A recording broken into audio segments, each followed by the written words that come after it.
প্রজাতন্ত্র এবং গণপ্রজাতন্ত্রী বাংলাদেশের ক্ষেত্রে ওনারা যে নাগরিকতন্ত্র এবং গণপ্রজাতন্ত্রী বাংলাদেশ শব্দ জনগণতন্ত্রী বাংলাদেশ লেখার কথা বলেছে, সেই বিষয়ে আমরা আগেও বলেছি যে রাষ্ট্রের নাম পরিবর্তনের এখানে কোনো যৌক্তিক কারণ নাই। এটা দীর্ঘদিনের 54 বছরের প্র্যাকটিসের মাধ্যমে জনগণ গ্রহণ করেছে। আর তাছাড়া এই বিষয়ে কথা বলতে গেলে অনেক কথা বলতে হয়। এটা একটা ইটালিক অরিজিন শব্দ রেস পাবলিকা থেকে রিপাবলিকের, সেটা অর্থাৎ এটা রেস মানে জিনিস, পাবলিকা মানে জনগণের জিনিস। সেটা হচ্ছে জনগণেরই তন্ত্র।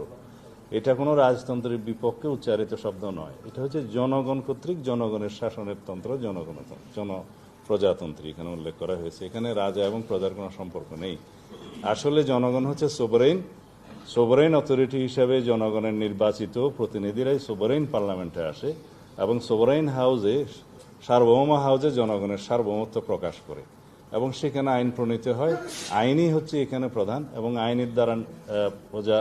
আইনের দ্বারা যারা শাসিত হয় তারাই আইন প্রণয়ন করেন, আবার আইনের দ্বারাই তারা শাসিত হয়। এখানে আইনটাই হচ্ছে মুখ্য। সুতরাং এই জায়গায় বিভ্রান্তির কোনো প্রয়োজন নেই।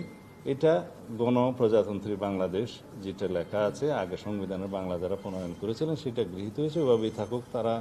ওনারাও বলেছেন যে এখানে আমাদের কোনো রিজিড অবস্থান নেই, ইট ইজ ওকে।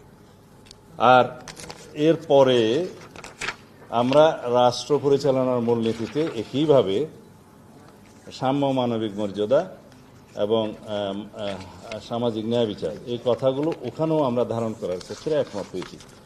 এখানে ওনাদের একটা প্রস্তাব ছিল, যেহেতু ধর্মনিরপেক্ষতা আমরা রহিত করার জন্য ওনাদেরই প্রস্তাব, সেই ক্ষেত্রে ওনারা এটা পরিষ্কারভাবে কিছু জিনিস এখানে অন্তর্ভুক্ত করতে চান।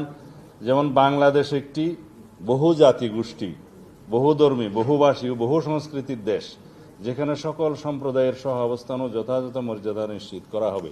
এটা উল্লেখ করা যায় কিনা সেটাতে আমরা একমত হয়েছি যে উল্লেখ করা যায়, যদি তাতে অসুবিধা না হয় আর কি।